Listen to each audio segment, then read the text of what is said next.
नमस्कार दोस्तों, स्वागत है आप सभी का हमारे YouTube channel Drona the vision पर।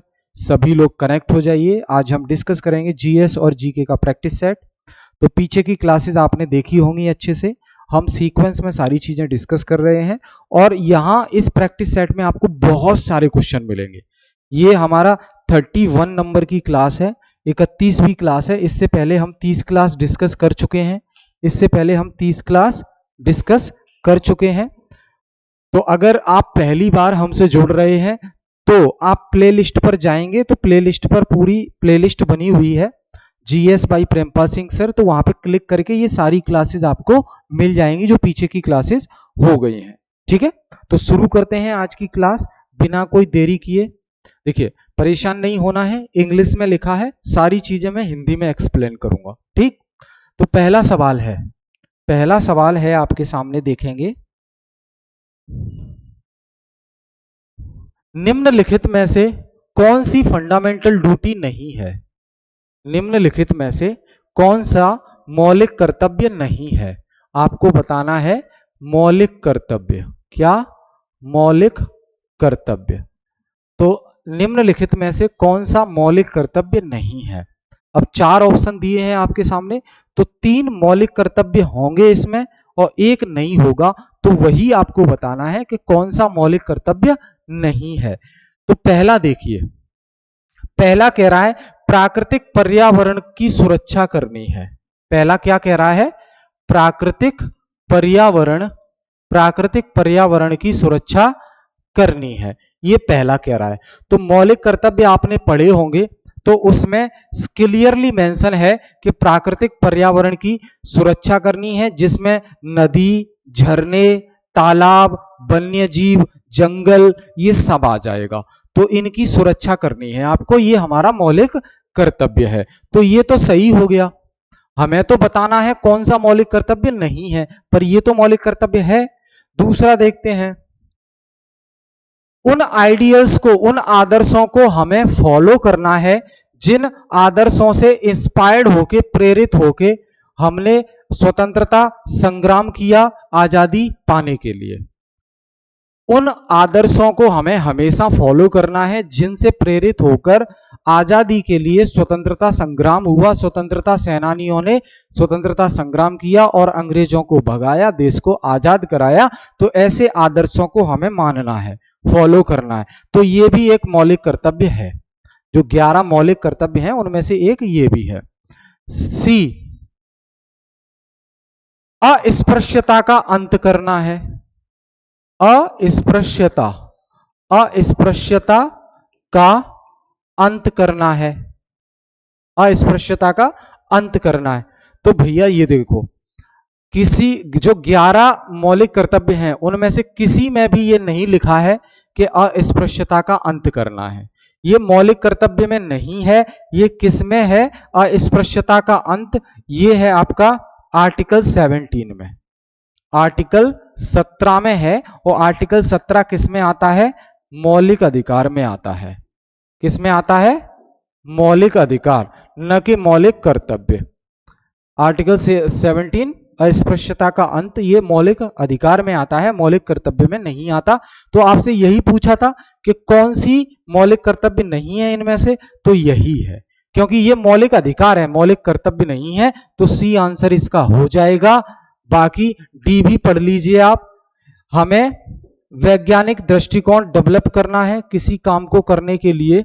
हमें वैज्ञानिक दृष्टिकोण विकसित करना है, ठीक है, और हमेशा सुधार की तरफ बढ़ना है। तो ये तो मौलिक कर्तव्य है, ये मौलिक कर्तव्य है, 11 में से एक है। तो आपसे पूछा था कि मौलिक कर्तव्य कौन सा नहीं है, तो सी, अस्पृश्यता का अंत, ये मौलिक कर्तव्य नहीं है, ये मौलिक अधिकार है। ठीक है। अब फंडामेंटल ड्यूटी, क्योंकि हर बार मैं आपको डिटेल में बताता हूं, जितनी बार कॉन्सेप्ट आएगा मैं हर बार बताऊंगा। ऐसा नहीं है कि पिछली बार बता दिया तो अब नहीं बताऊंगा, हर बार बताऊंगा, जिससे रिवीजन आपका हर बार होता रहे। हम बात कर रहे हैं फंडामेंटल ड्यूटी की, यानी कि मौलिक कर्तव्यों की हम बात कर रहे हैं। ये सवाल है आपका मौलिक कर्तव्यों पर की बात कर रहे हैं। तो जो मौलिक कर्तव्य है दोस्त, ये ओरिजिनल संविधान में नहीं था। जब संविधान बना हमारा तब मौलिक कर्तव्य नहीं था, मौलिक कर्तव्यों को बाद में जोड़ा गया है। और इस मौलिक कर्तव्य को किस कमेटी की सिफारिश पर जोड़ा गया? तो स्वर्ण सिंह कमेटी, स्वर्ण सिंह समिति की सिफारिश पर पहली बार मौलिक कर्तव्यों को जोड़ा गया। और कितने मौलिक कर्तव्य जोड़े गए? तो शुरुआत में इनकी संख्या 10 थी, 10 फंडामेंटल ड्यूटी को जोड़ा गया। इसके लिए कौन सा संशोधन किया गया? तो 42वां संशोधन, 42वें संशोधन के जरिए 1976 में ये फंडामेंटल ड्यूटी जोड़ी गई। तब इनकी संख्या 10 थी, लेकिन चूंकि हम जानते हैं बाद में एक और फंडामेंटल ड्यूटी जोड़ी गई और 11वीं फंडामेंटल ड्यूटी कहेंगे हम उसको, 11वीं फंडामेंटल ड्यूटी, 11वां मौलिक कर्तव्य। वो कौन सी थी? ये पेरेंट्स के लिए थी, अभिभावकों के लिए थी कि जिनके बच्चों की उम्र 6 से 14 साल तक के बीच की है वो अपने बच्चों को शिक्षा का अवसर प्रदान करें। तो ये 11वीं जो फंडामेंटल ड्यूटी है ये बाद में जोड़ी गई है। और इसके लिए जो अमेंडमेंट किया गया है, इसके लिए जो अमेंडमेंट किया गया वो किया गया है, यहां पे बता रहा हूं मैं आपको, 86वां संविधान संशोधन, 86वां संशोधन भारतीय संविधान में किया गया। इसके लिए सन 2002 में, सन 2002 में। ठीक है, तो टोटल 11 फंडामेंटल ड्यूटी है। अब अगर हम बात करें कि फंडामेंटल ड्यूटी भारतीय संविधान के भाग 4A में आती हैं, भाग 4A। और ये कॉन्सेप्ट हमने फंडामेंटल ड्यूटी का कहां से लिया है? रूस से लिया है। अनुच्छेद कौन सा है इसका? 51A अनुच्छेद है। तो these are important detail related to fundamental duty. You should remember this detail because many questions formed from this topic in your exam. आपके प्रश्न पत्र में, आपकी परीक्षा में इस टॉपिक से कई सारे सवाल बनते हैं और ये जो डिटेल है जिस पर सवाल बनते हैं वो मैंने आपको साझा कर दी। ठीक है, आगे चलेंगे। जो इलेक्टोरल कॉलेज है यानी कि निर्वाचन मंडल, किसका? राष्ट्रपति के चुनाव का, राष्ट्रपति के चुनाव का जो निर्वाचन मंडल होता है, निर्वाचन मंडल ही वोट देता है राष्ट्रपति के चुनाव में। तो निर्वाचन मंडल के बारे में ये सवाल है, पूछा है निर्वाचन मंडल में कौन कौन लोग शामिल होते हैं। तो ध्यान रखेंगे लोकसभा प्लस राज्यसभा के सभी निर्वाचित सदस्य, निर्वाचित सदस्य शामिल होंगे। और राज्यों के अंदर जो विधानसभाएं होती हैं, विधानसभा सभी के निर्वाचित सदस्य, सदस्य यानी कि MP और MLA ये शामिल होते हैं। ठीक है, तो यहां देखो कहां लिखा है,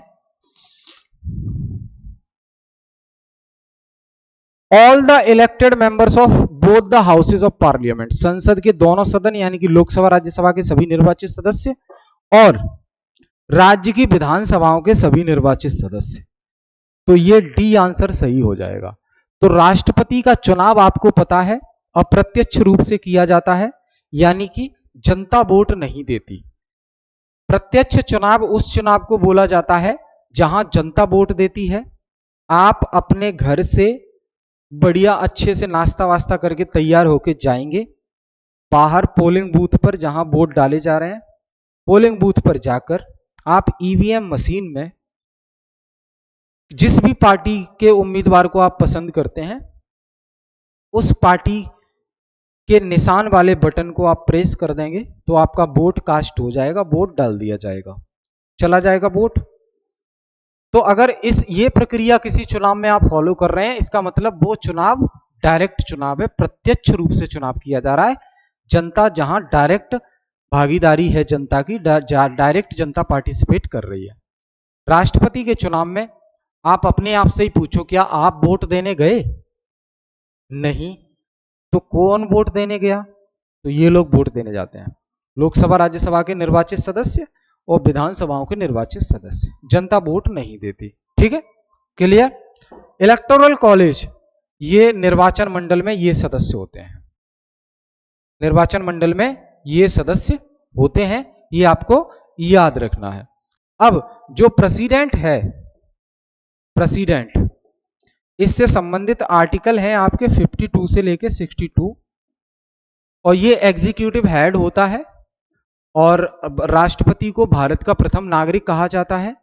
राष्ट्रपति हमेशा मंत्रिपरिषद की सलाह पर काम करता है, और मंत्रिपरिषद का हेड होता है प्रधानमंत्री। समझ गए? चलो आगे बात करेंगे। भारत के राष्ट्रपति को रिमूव किया जा सकता है, भारत के राष्ट्रपति को पद से हटाया जा सकता है। कैसे?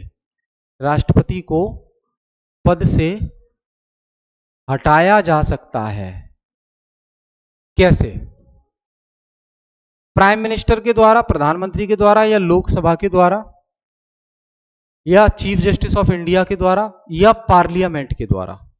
आसान सवाल है। तो संसद, संसद में बिल लाया जाता है। कहां लाया जाता है बिल? संसद में बिल लाया जाता है। सही बात है ये। तो 13वें का आंसर हो जाएगा डी, यानी कि संसद। संसद। कैसे? राष्ट्रपति को पद से हटाने की प्रक्रिया को महाभियोग प्रक्रिया कहा जाता है। महाभियोग प्रक्रिया कहा जाता है। महाभियोग प्रक्रिया शुरू की जाती है पार्लियामेंट में, संसद में, और ये प्रक्रिया अगर ये प्रस्ताव पास हो जाता है तो राष्ट्रपति को हटा दिया जाएगा। तो संसद के द्वारा राष्ट्रपति को हटाया जा सकता है जब इन पर इल्जाम लगे, एलिग्ड हो, संविधान उल्लंघन का इल्जाम लगे, तब इनके खिलाफ प्रस्ताव लाया जाता है। हालांकि नोटिस दिया जाता है इनको 14 दिन पहले कि हम आपके खिलाफ संसद में आपको हटाने के लिए महाभियोग प्रक्रिया स्टार्ट करेंगे। तो 14 दिन पहले राष्ट्रपति को तलब किया जाता है, इसके बारे में इन्फॉर्म किया जाता है। ठीक है?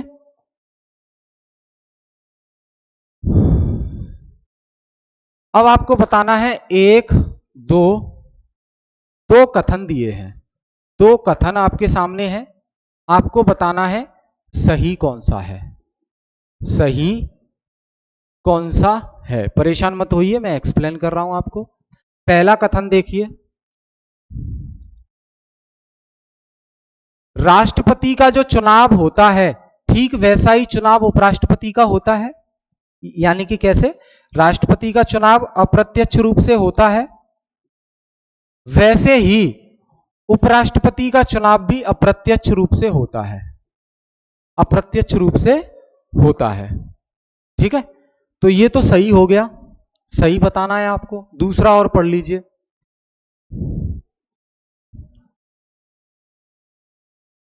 स्टेट लेजिस्लेचर यानी कि राज्य का जो विधानमंडल है, राज्य का जो विधानमंडल है उसकी महत्वपूर्ण भूमिका होती है। महत्वपूर्ण भूमिका होती है किसमें? दोनों के चुनाव में, राष्ट्रपति के चुनाव में भी और उपराष्ट्रपति के चुनाव में भी।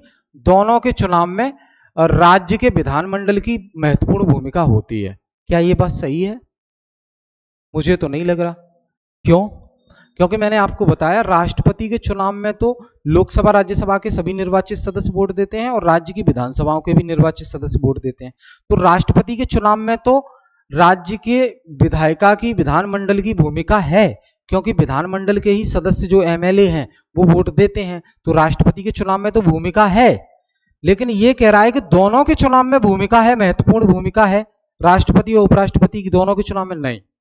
उपराष्ट्रपति के चुनाव में राज्य के विधानमंडल की कोई भूमिका नहीं है।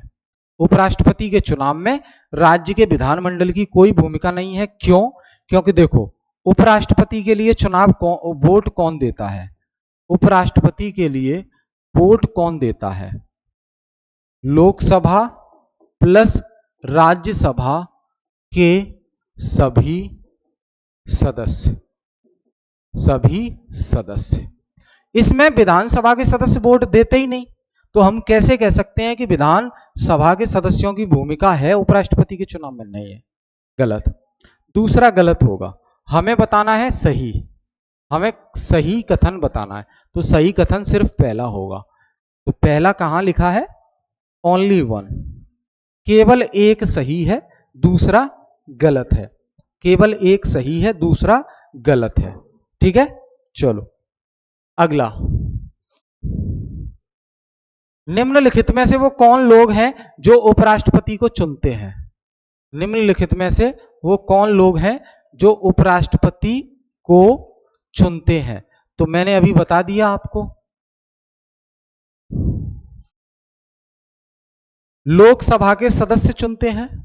पहला है लोकसभा के सदस्य और दूसरा है राज्यसभा के सदस्य चुनते हैं। दोनों वोट देते हैं उपराष्ट्रपति के में। विधानसभा के सदस्य, विधानसभा के सदस्य नहीं चुनते, वोट नहीं देते, और न विधान परिषद के सदस्य वोट देते हैं। विधान परिषद के सदस्य भी वोट नहीं देते। तो पहला और दूसरा सही है। सवाल में पूछा है उपराष्ट्रपति के चुनाव में कौन भाग लेता है, कौन वोट देता है? तो लोकसभा के सदस्य वोट देते हैं, राज्यसभा के सदस्य वोट देते हैं, ये नहीं देते। तो पहला और दूसरा सही है, यानी कि ए, पहला और दूसरा, क्योंकि करेक्ट बताना है आपको, सही बताना है। तो पहला और दूसरा सही हो गया। आई होप क्लियर है। चलो आगे देखेंगे हम। यहां देखिए आप, घबराना नहीं है। कथन दिया है और कारण दिया है। कथन दिया है और कारण दिया है। कथन में क्या कह रहा है मैं बता रहा हूं आपको।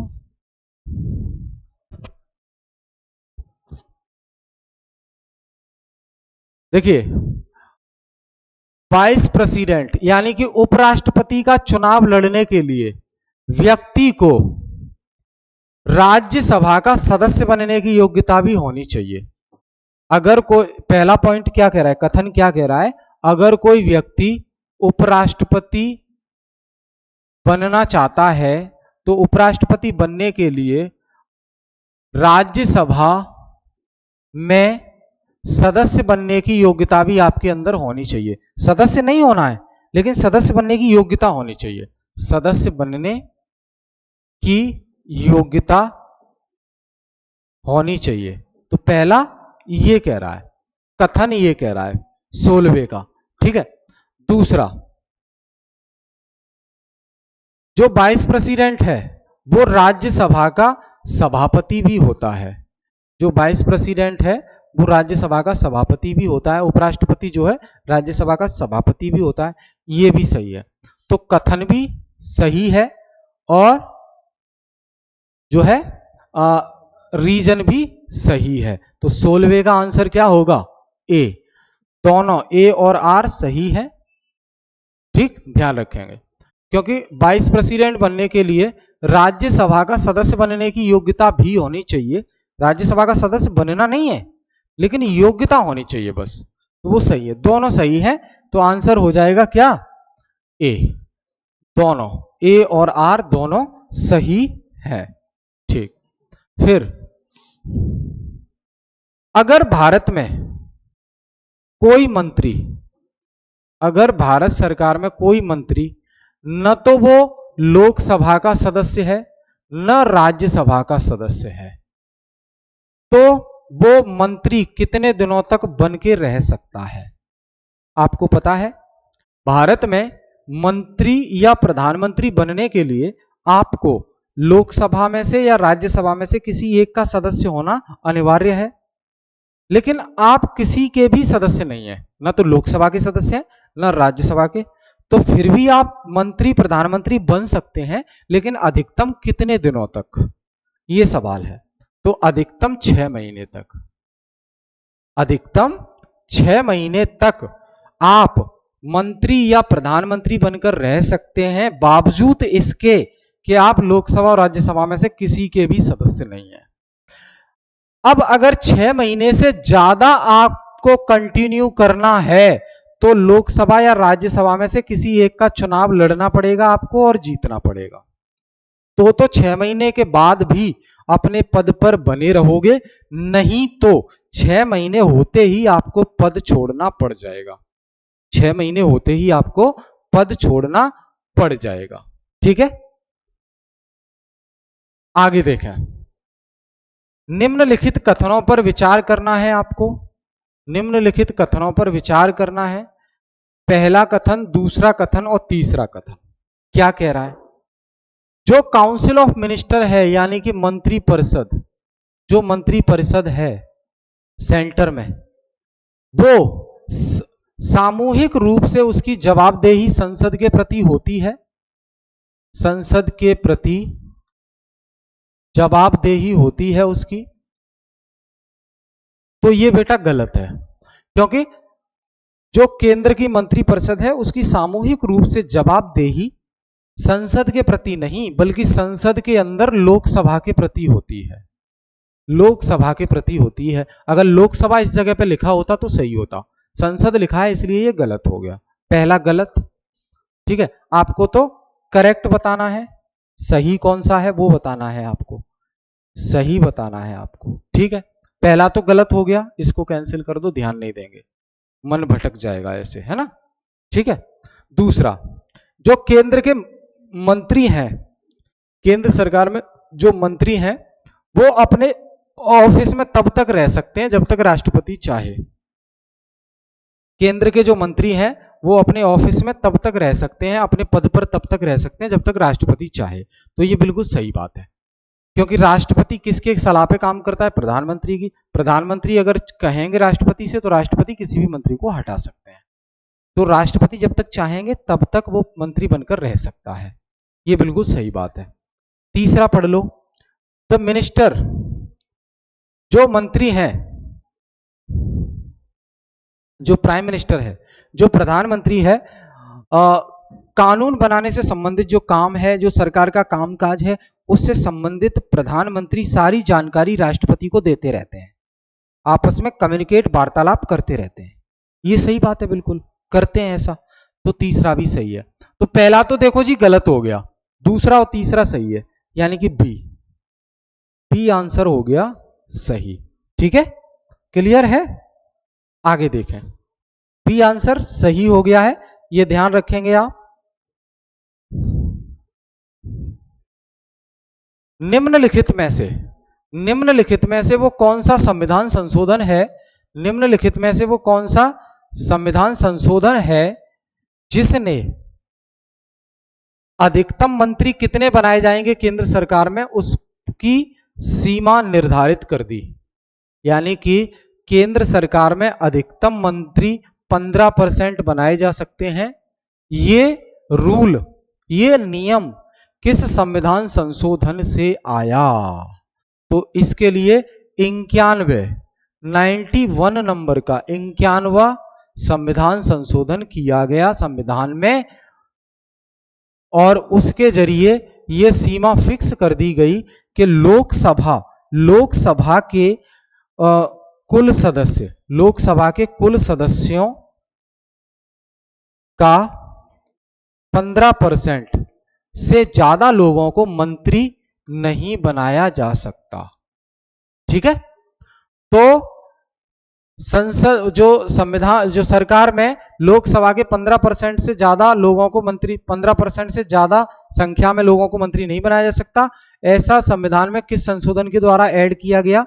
91वां संविधान संशोधन, 91st कॉन्स्टिट्यूशनल अमेंडमेंट।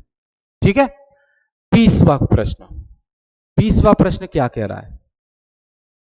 निम्नलिखित कथनों पर विचार करना है और बताना है अटॉर्नी जनरल ऑफ इंडिया के बारे में है। ये किसके बारे में? भारत का महान्यायवादी, भारत के महान्यायवादी के संबंध में है। भारत के महान्यायवादी से संबंधित अनुच्छेद कौन सा है? 76। तो ये केंद्र सरकार का उच्च कानूनी अधिकारी होता है, सरकार का वकील होता है, सरकार का पक्ष रखता है सुप्रीम कोर्ट, हाई कोर्ट में, सरकार को सलाह देने का काम भी करता है, राष्ट्रपति भी इससे कानूनी सलाह लेते हैं। तो इसके बारे में ये कथन है, एक बार पढ़ेंगे। पहला, इसको नियुक्त किया जाता है राष्ट्रपति के द्वारा, सही बात है, भारत के महान्यायवादी को राष्ट्रपति के द्वारा नियुक्त किया जाता है, सही बात है। दूसरा, अगर कोई व्यक्ति भारत का महान्यायवादी बनना चाहता है तो इसकी योग्यता वही होनी चाहिए जो सुप्रीम कोर्ट के जज बनने की योग्यता होती है। सर्वोच्च न्यायालय में न्यायाधीश बनने की जो योग्यता होती है वही योग्यता भारत का महान्यायवादी बनने के लिए होती है। ये सही बात है। दूसरा भी सही है। तीसरा, he must be a member of either house of parliament. जो व्यक्ति भारत का महान्यायवादी बनना चाहता है उसे संसद के लोकसभा या राज्यसभा में से किसी एक का सदस्य होना चाहिए। गलत बात है, नहीं होता। चौथा, इसे इंपीचमेंट प्रक्रिया के द्वारा हटाया जा सकता है। नहीं जी, भारत के महान्यायवादी पर महाभियोग प्रक्रिया नहीं चलाई जाती। महाभियोग प्रक्रिया नहीं चलाई जाती क्योंकि ये तो सुप्रीम कोर्ट के जज और राष्ट्रपति पर चलाई जाती है। भारत के महान्यायवादी को सिंपली राष्ट्रपति हटा सकते हैं, इस पे महाभियोग प्रक्रिया नहीं चलती। तो पहला और दूसरा सही है, यानी कि ए सही है। क्लियर? तो ये हमने दोस्त आज के प्रश्न डिस्कस किए। फिर मिलेंगे नेक्स्ट क्लास में। इंग्लिश में आई होप कोई दिक्कत नहीं होगी। अगली जो क्लास है वो सिर्फ इंग्लिश में कंटेंट और रहेगा, लेकिन उसके बाद बाइलिंगुअल है। पीछे की क्लास भी सभी दोनों भाषाओं में थी। ये बाय मिस्टेक जो कंटेंट डेवलपर हैं उनसे ये बन गई है और क्लास का टाइम हो रहा था, इसलिए मैंने आपको साथ डिस्कस की है ये। ठीक है? वैसे मैंने कोशिश की है सभी हिंदी में बताने का। बेफिक्र रहिए, जुड़े रहिए क्लास के साथ। हिंदी इंग्लिश दोनों में ही क्वेश्चन है आपके लिए। ठीक है? बहुत बहुत धन्यवाद।